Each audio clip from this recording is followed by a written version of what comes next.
What is up, ladies and gentlemen, boys and girls? Today I'm back with another video, and I'm sorry for the inconsistent uploads, but today's video is kind of cool because I'm bringing back a type of video I haven't done in 2 years, and I don't know why I haven't, because to be honest, I really enjoy making videos like the one I'm making today. But if you are not aware, in the month of December, next month, we have on the 19th of December, AJ versus Anthony Joshua versus Jake Paul, and on the 20th, the next day, we got Chase Demore against Andrew Tate. And I thought, why not do my early predictions on the fights on that Misfits event? Plus, also do a breakdown of the Jake Paul versus AJ fight and who I think will win all these fights and how they could possibly win as well. Now, just to make it clear, these are just my early predictions. I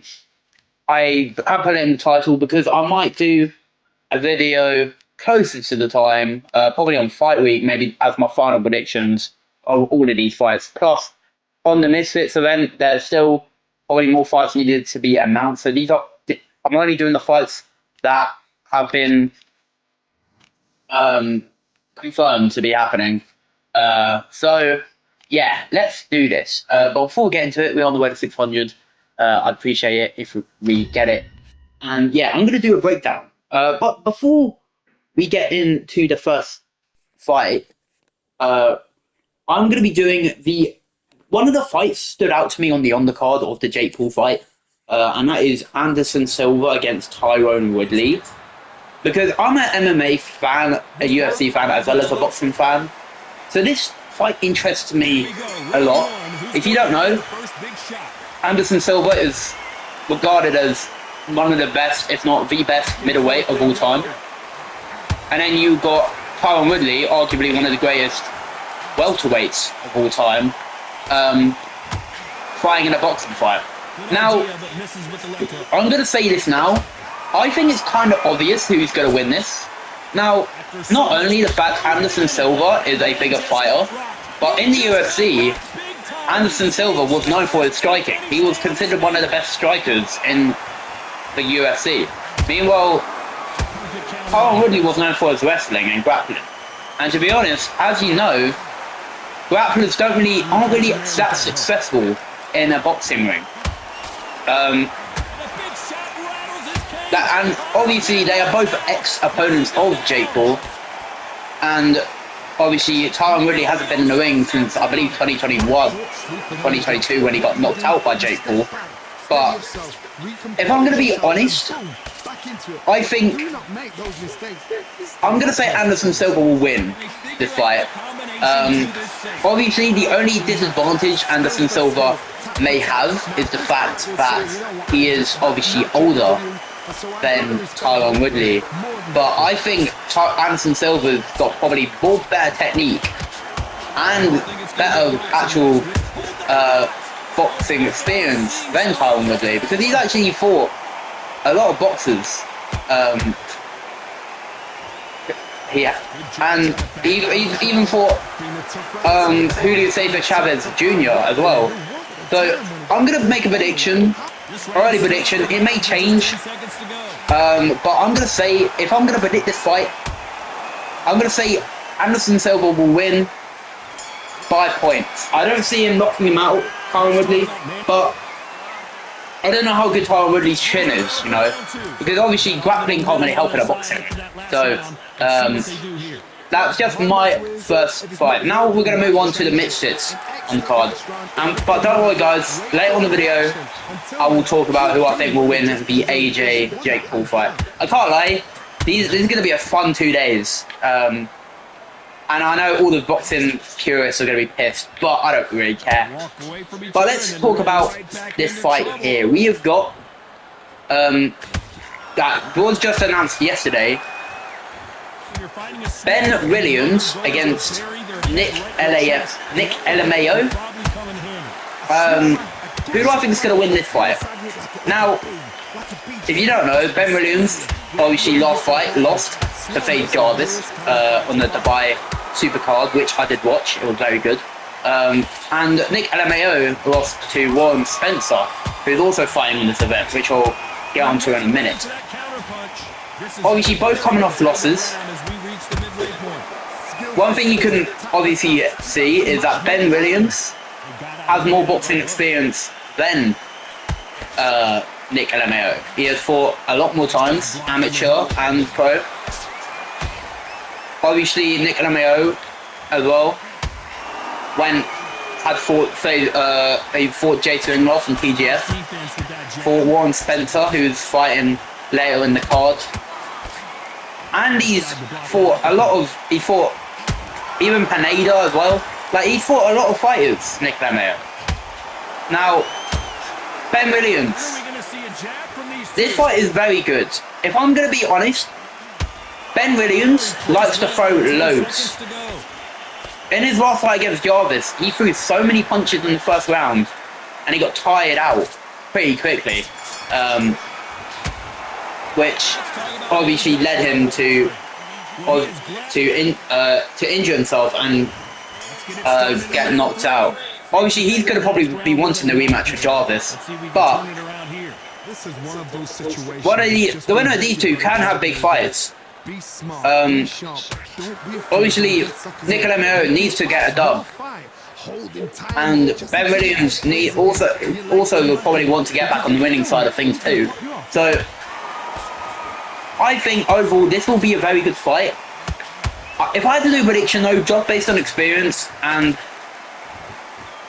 I think performance-wise, I'm going to give it to Ben Williams, unfortunately. I probably want Nick LMAO to win, but I'm being real. I think Ben Williams will win. But to give Nick LMAO some credit, I saw a clip of him from the Jason Ingloff fight where he just got loads of punches thrown at him, and instead of like blocking, he was just smiling behind it. So he seems like a fighter that's fully in it, and that's what I like. I like those type of fighters. I'm going to be fighting like that. The next fight on the Misfits event is going to be Dean the Great. Yep, Dean the Great against Vargas. Now, Vargas, if you didn't know, is a 13-0 professional boxer. I think he is a son of a legend. I'm not really aware of him or his fighting style, but obviously Dean the Great is also undefeated. Both of them are undefeated. Dean the Great hasn't fought in a year, because was it a year? I think it's been a year since the last fight. Yeah, because he fought on the Island card against Dave Fogarty, who's known for Conor McGregor's cameraman. So he's going to be fighting. So Dean the Great, obviously as well, I think sustained an injury in his last fight as well. So he has obviously not been in the ring. He has not obviously been in the ring for a while, and I don't know if that could affect him.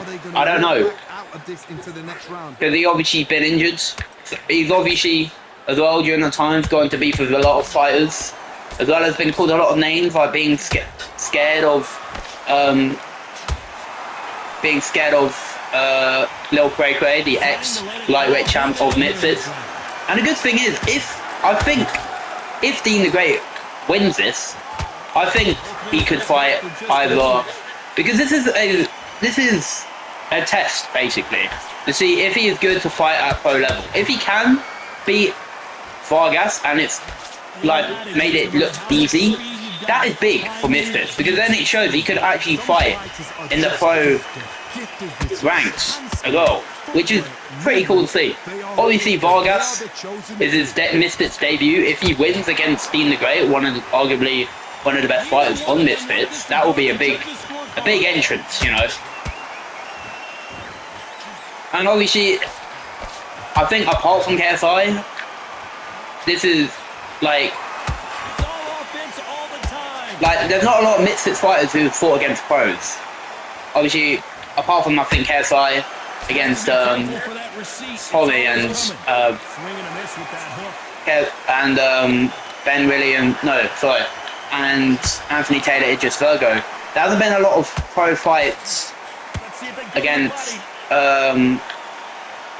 YouTubers, influencers. So it's going to be very interesting to see who wins. But if I had to do a prediction, I'm going to give it to Dean the Great by points. I don't really see a reality where Dean the Great knocks him out, but at the same time, I don't know how good Vargas's chin is.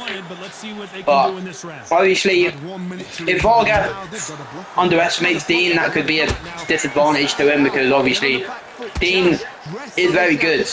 Like, he's not just a YouTuber trying to box, you know what I mean? So that's just my viewpoint on it. Next up is Slim against Niraj Goyat. That's actually his name, by the way. Niraj Goyat, a very big boxer in India. Obviously known for fighting on MVP. If you don't know what MVP is, Jake Paul's promotion. Like I said, we'll get on to Jake Paul in a moment. But he is fighting against Slim, the Hitman. Obviously Slim hasn't fought since the fight against Gibb, where he obviously took his first loss. Niraj Goyat hasn't fought, I believe, since the Mike Tyson Jake Paul event, which was also around the same time as the title Supercard. So they both haven't been in the ring around like a while for both. Obviously Slim had an injury as well, hence why he hasn't been back in the ring until obviously December.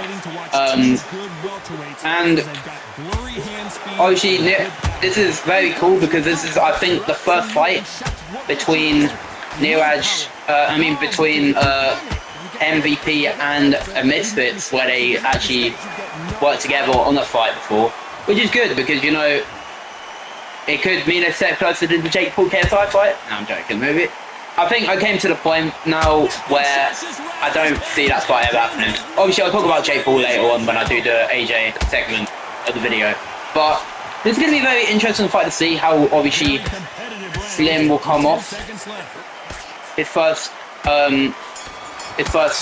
loss and how he will perform. Obviously, he's going to be wanting that fight against Gibb, that rematch. So he probably need to make a big statement.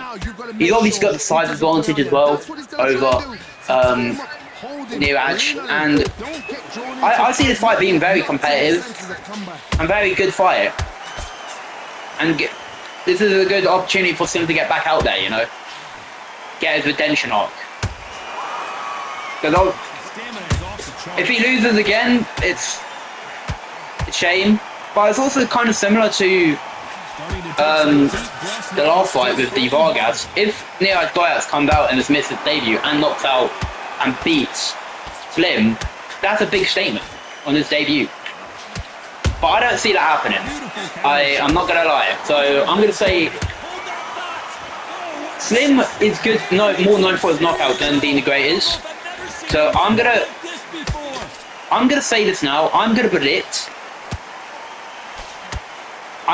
This may be stupid, but I predict this could go knockout. I don't know what the rounds are in this fight. Probably gonna be like 6, but I predict there will be a knockout. That's just my prediction. Next fight is we got Tony Ferguson, the return of Tony El Kukui. I think that's his name, against Warren Spencer. Now, before obviously we start, I want to give Warren Spencer some credit here. He's gone from fighting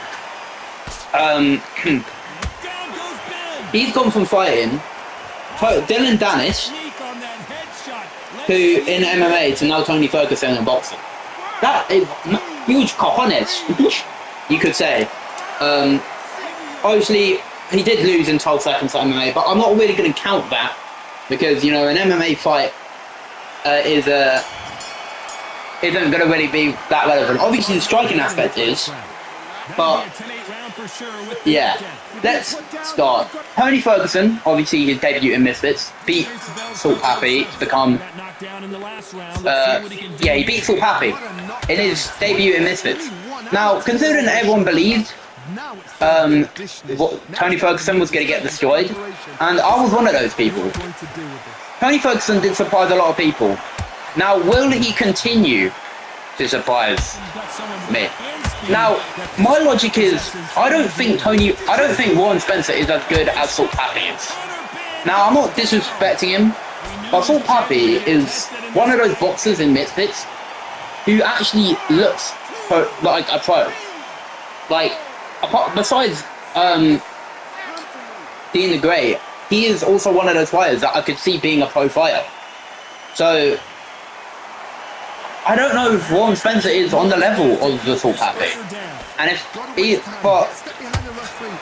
and obviously I don't think Warren Spencer has knocked out anyone during his time in Misfits. He lost to Ben, he lost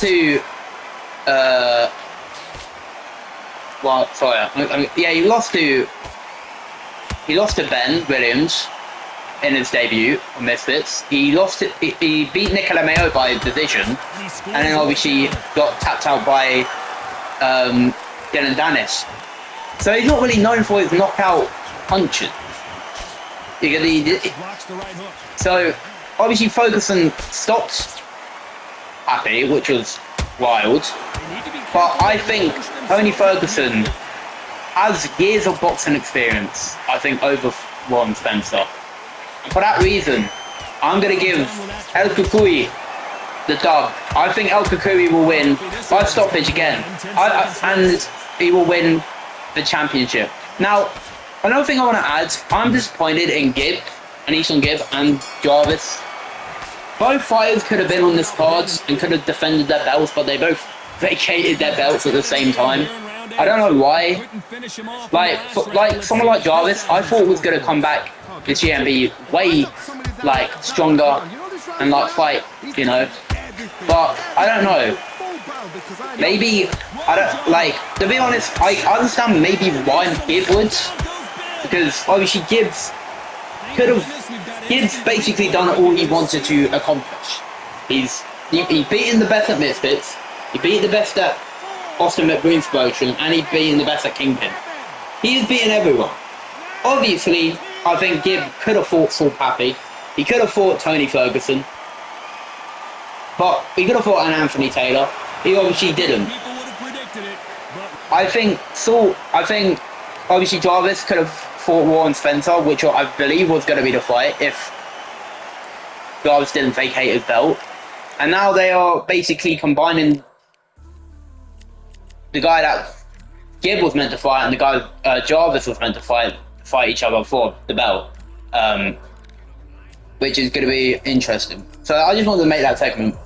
Now we'll go to the co-main event of the evening. Dylan Dennis in MMA against Anthony Taylor.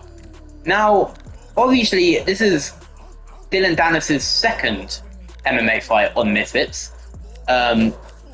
Obviously, his first fight was against Warren Spencer, which ended in 12 seconds. I watched that live. And he is fighting none other than... he's fighting none other than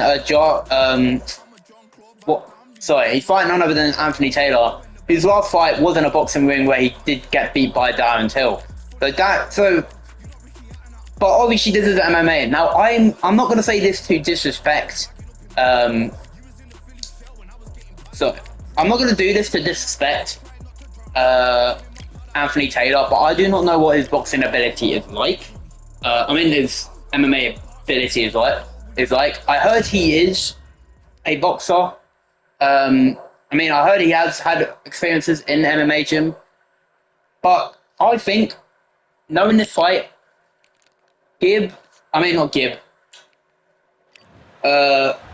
Anthony Taylor will probably... Anthony Taylor, the only way he wins is going to be by locking Dylan Dennis out.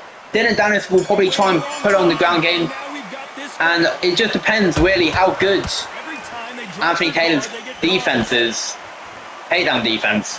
Because if he's got bad takedown defense, then it's going to be a repeat of Warren Spencer. But apparently, I think Anthony Taylor has probably got more experience in MMA than Ron Spencer, so it might be a lot more competitive. But if I have to be honest, this is a guy who's trained. He's Conor McGregor's training pod. He's fought against. He's supposedly trained one of the greatest fighters. So, like, I don't know. So I think, honestly, early prediction, I'm going to give it to Dylan Dennis. I think he will win again. I'm not doing this to bash Anthony Taylor. I think he's an amazing fighter, but I think Dylan Dennis will win again. I think you can't. If this was a boxing fight, this would not even be a debate. Anthony Taylor would destroy him. But this is MMA, and I don't know how good Anthony Taylor is at MMA, but he's got a chance to prove me wrong. Now moving on to the main event of Misfits. Andrew Tate against Chase Damore. Now, obviously, I didn't think Andrew Tate would be fighting at heavyweight. He's obviously the new CEO of Misfits. I know they're trying to do a WWE storyline, which you gotta rate it. It's kind of cool, to be fair. Obviously, Andrew Tate is very controversial as well. Known for his obviously crazy opinions, and obviously been arrested, been in jail. Obviously, he is very old. He is older as well. And he, I think, was 4-3 in boxing. But I think, obviously, Chase Damore should win this fight. I think he's got the size advantage, the reach advantage, obviously the weight advantage, and it may be possibly the experience as well, and the activity as well is on his side. So basically, this is all in favour of Chase. Now, I don't know how good Andrew Tate is. I've seen him on pads, but anyone can look good on pads, you need to know that. But if I have to be honest, this is a big fight, and even if Chase Damore wins or loses, there are still big fights for him to have. I think if Chase Damore loses, he's got obviously, or wins, he's got the rematch with Tempo Oz, or he's got the fight against HS Tiki-Toki, which would be a massive fight for him. Also, maybe try and redo the Roman Fury fight too. So there's many fights for Chase Damore if he wins. If Andrew Tate wins, he's got obviously the choice of anyone really. Maybe a KSI fight, because that would be a big return. And actually would be probably a fight that KSI would be motivated to. I don't see the KSI fight happening if Chase Damore does beat him. But it is a position where whichever fighter wins, there are still big fights. If Chase Damore loses, I don't really know where to go from here. Maybe same with Andrew Tate, but whoever wins, there's big fights around the corner. But I'm going to say it now, I don't see Chase Damore getting knocked out. I mean, yeah, I don't see him getting knocked out, I don't see Andrew Tate getting knocked out. If I had to do a prediction, I predict Andrew Tate to lose on points to Chase Damore. And it's going to be embarrassing, I feel like. He's going to get somehow outboxed by Chase Damore, which is crazy to say. But that's just my honest opinion. Now, to end the video, Jake Paul against Anthony Joshua. Now, this fight, I will left to the end of this video, because I think this is the biggest fight of the video to discuss. Now, who do I think will win? Now, Jake Paul AJ hasn't fought since last year, where he fought against Daniel Dubois, where he got knocked out. Jake Paul hasn't fought since the summer against Julio Cesar Chavez, who then got deported the day after he lost. But obviously, Julio Cesar Chavez isn't anywhere near an AJ. Now, I'm going to be real, okay? Either way, you have to give Jake Paul respect for taking this fight, because not everyone is going to be saying, let me fight AJ, and actually do it. Like, people could say, oh, I could beat AJ, but they would never get step in a ring with AJ. Especially if you're not near his weight or size or any of that stuff. Jake Paul is doing it. So either way, he is certified now as an actual proper boxer. Now, I know AJ got a chance to do something amazing here by knocking out Jake Paul. And there's a possible chance he actually could. It's most likely to happen. I know everyone's going to be like, oh, it's going to be scripted. I don't see AJ as a fighter to be like, oh, I'm going to take a fall, or I'm going to outbox him and go to points. Because he knows if he does perform terribly in this night, he can't have the big fights. He can't fight the Tyson Furies. Or maybe do the Usyk trilogy, or any of that stuff, if he can't beat a Jake Paul. And that's what he knows. And he will, like, he can have all the money in the world, but to know you went to distance against a YouTuber, he's not a good, it will haunt him. Now, Jake Paul has fought a heavyweight before against a 58-year-old Mike Tyson, and he did fail to actually put him away. Now, I don't know if this was because he wasn't trying to knock him out of respect for Mike Tyson, but part of me feels like he was actually trying but just couldn't do it. And that is also worrying, because if you can't beat a 58-year-old man who's basically just standing there, like, not knowing where he is, what chance do you got against someone who's 36, still at their best? Because don't get me wrong, yes, he did get knocked out by Dubois, but before that, he was on a killing spree, knocking out Francis Ngannou and all of them lot. Like, I'm not going to be like, if AJ wins this, I'm not going to be like, yeah, he's ready to beat Tyson Fury, but if he knocks out Jake Paul, it will show that there's still some actual potential in AJ to become a champ again, and show he will deserve the big fights. And to be honest, if you're AJ, you would take the fight. Like, even though a lot of people are against it, you would take the fight, because it's a fight where you get paid loads to fight someone who's got less experience, and a fight where you're basically guaranteed to win if you show up and actually beat it, like, actually do bits. Like, if he goes out and planning to knock him out, he will destroy him. Now, obviously, you have to give Jake Paul credit. He was meant to fight Gervonta Davis, and then obviously didn't, because Gervonta Davis got arrested. But you have to give, and he's now fighting someone who's a foot taller than his original opponent, and way bigger. Now, obviously, I know everyone's saying, oh, Jake Paul's making him weigh at 245, but that's only for the weigh-in. He can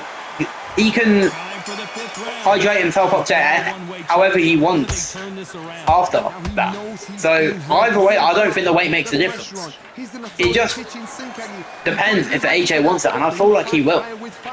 I feel like it will be another similar situation to the Francis Ngannou, where people are like, this is your chance, it's a fight you should win, and he did, and you saw he beat him in 2 rounds. But I do think Jake Paul is a better boxer than Ngannou.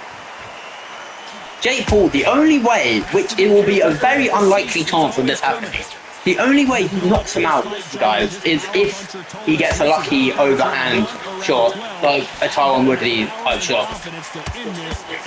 If he lands that, because I don't know how good AJ's chin is since the Dubois defeat. Obviously, the Andy Ruiz, he lost 2-2, similar way, but I think if AJ loses, I don't think he should fight again. If AJ loses, which is very unlikely, he should fight again. If Jake Paul wins, boy, we're not going to hear the end of this. That's why I want AJ to knock him out. I think either way, it isn't really a loss though if Jake Paul loses, because yes, there'll probably be memes of him getting knocked out, but in reality, he did fight someone way bigger, way more powerful, and way more experienced, and way heavier than him. So either way, I know Jake Paul is deluded though, and he's around yes men who think he would actually knock him out. But I feel like everyone's disrespecting AJ, thinking that Jake Paul could pose any threat to him. But this is my prediction. I will, if you want, I will do closer to the time, my final prediction, if this video does well. But if I to end off, I'm going to say AJ will win by knockout, by stoppage, not knockout, meaning the ref will step in, round 4. No, round 2. So yeah, hope you guys enjoyed today's video. Leave a like, subscribe. Sorry for the inconsistency. We're on the road to 600 and peace.